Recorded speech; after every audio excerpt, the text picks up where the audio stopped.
Don in London. Hello. December 13th. My video is all about recovery from addiction to either substances or behaviour. My addictive substance, alcohol, so a recovering alcoholic. And my behaviour could be equally addictive and obsessive around people, places, things. So these days, just one day at a time, I aim to be sober. I start the day without a drink in hand, alcohol, and hopefully by the end of the day I haven't taken one. And why do I emphasise one day? Well, the one day we have, this day, absolutely one day only, to be able to live the life we have. And for a lot of my history, I lived in the past, wanting the old glory, or still full of wishful thinking about how it might have been, and then creating fantasies about the future, about how life would be once I got to a certain point. And of course we do need hope, hope that is based on some sort of reality. So what's made this possible, from being an alcoholic, 24/7 drinker, on the streets, too many times to hospital, too many times promising myself, let alone anybody else, that I would stop. How did I do it? Well, it was a moment of clarity. Having tried to think my way out logically, use self-will, willpower, you name it, I tried to use it, utilise it, and I couldn't stop. And that moment of clarity was simply, I can't do it on my own. And then I started to listen to family, friends, community, and people in a fellowship where they stay sober one day at a time, and that fellowship is AA, Alcoholics Anonymous. And although it sounds a bit spooky to join a fellowship in order to find sobriety, it seemed to serve a purpose, because it was a community of people who believed it was possible to stay sober one day at a time with some simple principles and steps of action. And it is all about the action when it comes to either drinking or not drinking, taking a substance or not taking a substance, enacting a behaviour or not enacting a behaviour. It's about practicing a different way of life. So AA, Alcoholics Anonymous, fellowship, I can't speak for it, don't want to, don't need to. It's full of unique, authentic people who speak for themselves where they will. And the great truth of AA is that it is the many voices which provide the wisdom, the experience, the strength and the hope to make one day sober. And for that I'm going to be grateful for the rest of my life, and I hope that is the way I feel till I peg it, expire. And why? Because it means I have freedom to choose what I can and cannot do today. Freedom to choose what I can and cannot do based on my current life experience, my current reality. So no longer wanting or needing to live in the past, former glory of how it was back then, or trying to reconstruct a fantasy for the future. I'll be all right when I get to. All I have to be is all right now. And that's what fellowship basically has taught me. Live in the moment, understand what is possible and what is not possible. So what is AA, and why do I shout its virtue? And the simple reason is, if it's saving my life, and it is, as I say, the many voices in the fellowship, it's what you see is what you get when you go to a meeting, when you encounter people who are sober, and how they do it. All about the action. So AA, what is it? This is the AA preamble on this little card. It's shared at every meeting I go to, and I go to as many as I feel able rather than necessary, because there's something else about fellowship which I'll talk about in a bit. Alcoholics Anonymous is a fellowship of men and women who share their experience, strength and hope with each other, that they may solve their common problem and help others to recover from alcoholism. The very essence of fellowship, helping each other.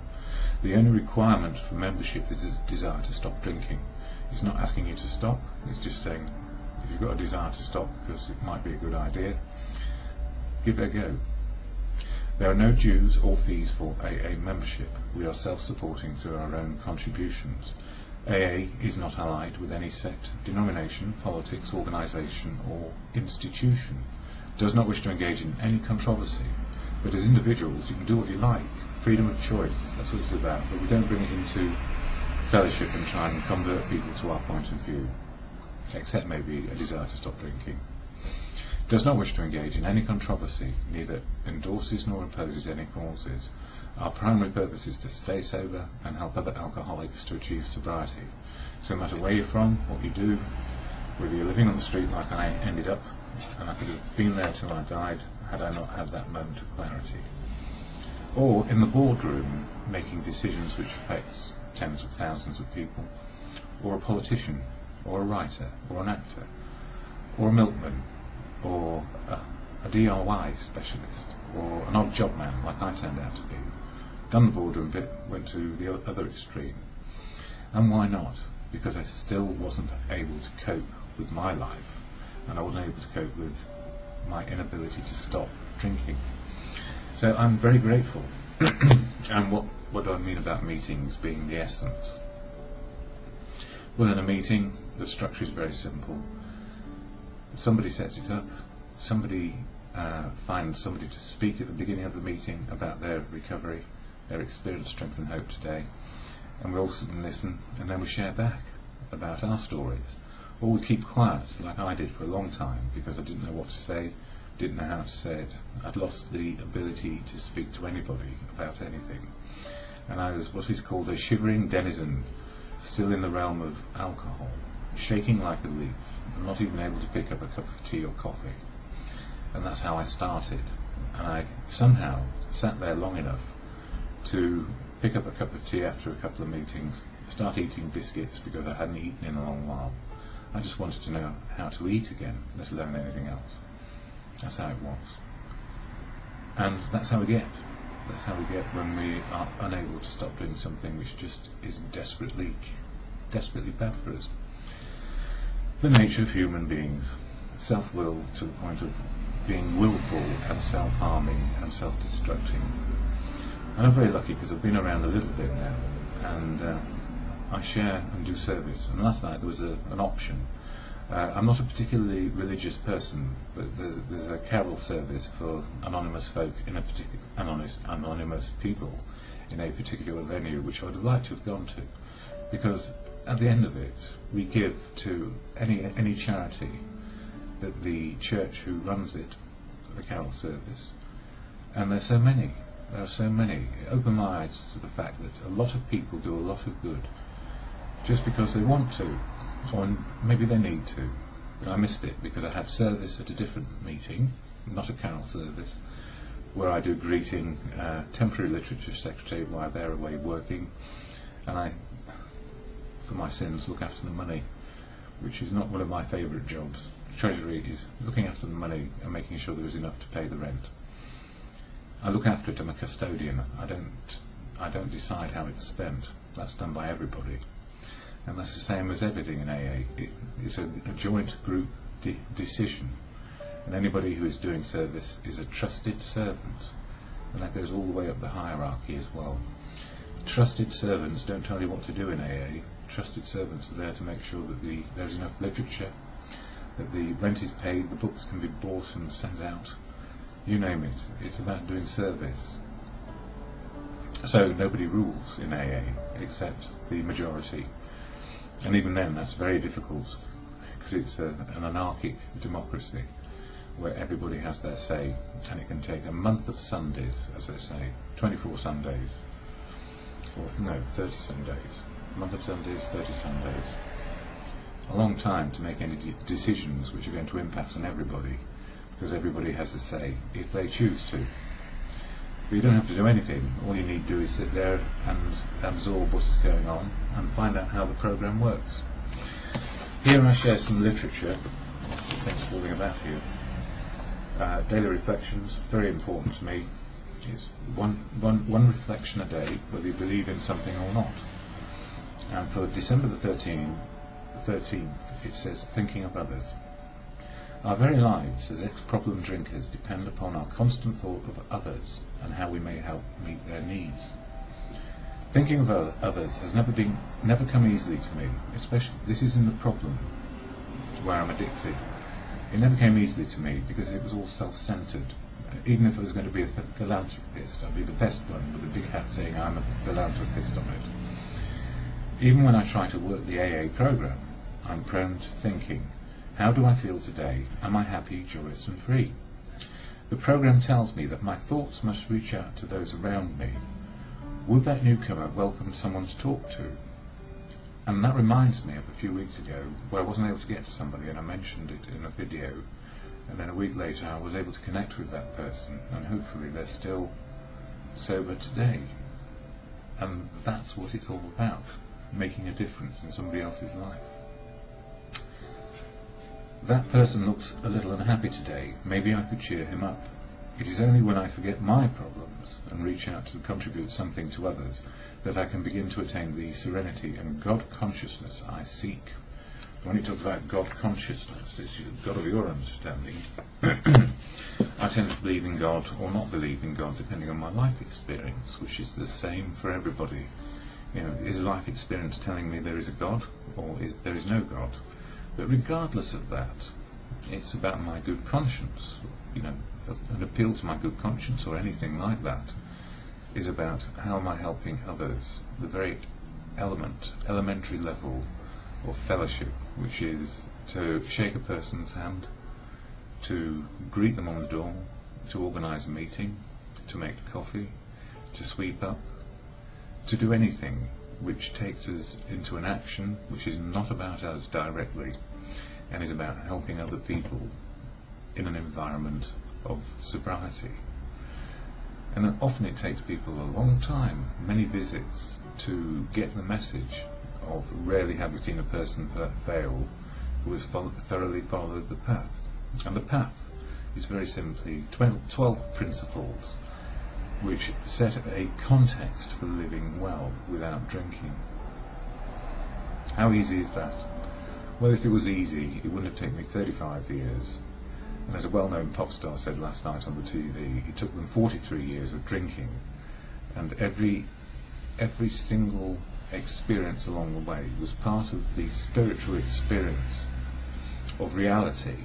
Because we all live in reality, even if we're in a fantasy in our heads. Reality is still going on around us. The true spiritual experience for me is to be able to live in the moment where our feelings match the experience we're having. Where our feelings match the experience that we are having. We don't bring old feelings into the moment, and we're not feeling like we're waiting for a life to start. Life is going on regardless of anything else. And when I look for what I can and cannot do on a daily basis, the serenity prayer or the serenity reflection, whatever suits you, unique and authentic we are as people, that serenity prayer to God of good conscience is available in the moment to ask myself the right questions. And it goes like this: God, grant me the serenity to accept the things I cannot change. There are things I cannot change. Courage to change the things I can. Those things I can change are my attitudes, behaviour and actions. And the wisdom to know the difference. And the wisdom to know the difference we learn in every moment. And for me, it's always just for today.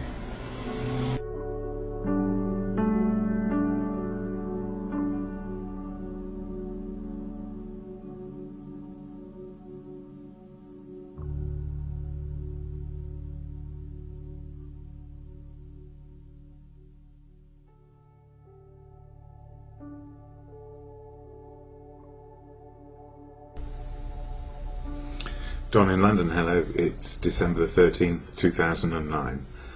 My video is all about recovery from addiction to either substance or behaviour.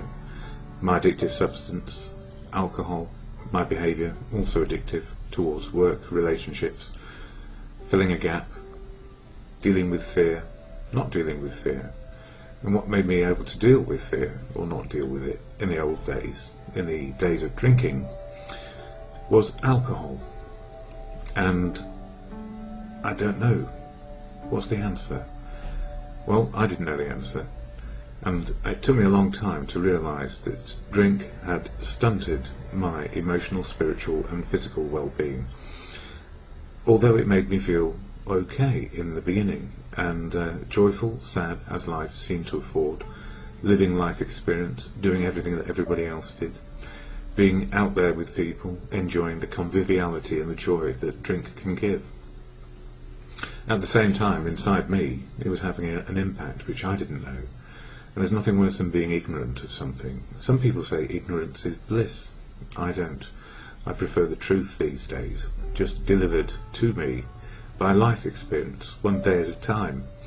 And the gift is, if I can stay in recovery one day at a time, life and me, well, we just get on. And the gift is, I know who I am on a daily basis. I don't have to be something that I'm looking for in the future.